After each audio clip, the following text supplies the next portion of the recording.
अब मैं आपको बाबा साहब के 8 विशेषताओं के बारे में बताता हूं, जिनमें पहली विशेषता थी धर्म।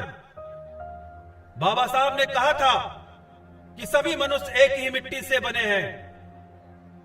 उन्हें हक है कि उन्हें समानता का अधिकार मिले।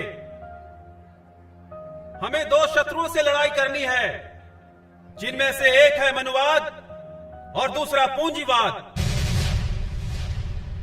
दूसरी विशेषता है विद्या एवं परिश्रम का महत्व।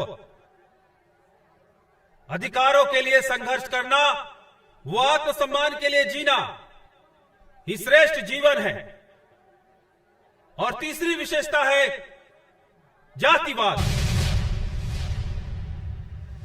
जातिवाद को समाप्त करके ही स्वराज को सुरक्षित किया जा सकता है। देश की सभी समस्याओं की जड़ ही है ये जातिवाद। चौथी विशेषता के अंतर्गत बाबा साहब ने कहा था कि मैंने जिस समाज में जन्म लिया है, अगर मैं उसी समाज की समस्या हल नहीं कर पाया तो मैं स्वयं को गोली मार लूंगा। सामाजिक प्रगति राजनीति प्रगति पर ही निर्भर करती है। जब तक हमारे आंदोलन में महिलाएं हिस्सा नहीं लेती, तब तक हम मानव अधिकार प्राप्त करने में सफल नहीं हो सकते।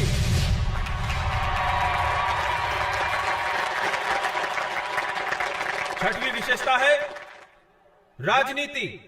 राजनीति प्राप्त करने की चाहे गति धीमी हो, लेकिन दिशा सही होनी चाहिए। मैं अपने और राष्ट्र के बीच राष्ट्र को ही महत्व दूंगा। 7वीं विशेषता में बाबा साहब ने दलितों के लिए ही संदेश दिया है। आपका एक नेता, एक पार्टी और एक झंडा होना चाहिए।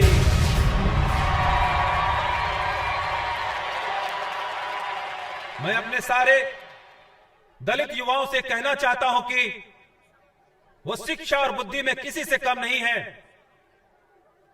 साथियों, इतिहास को भूल जाने वाले कभी इतिहास नहीं बना सकते।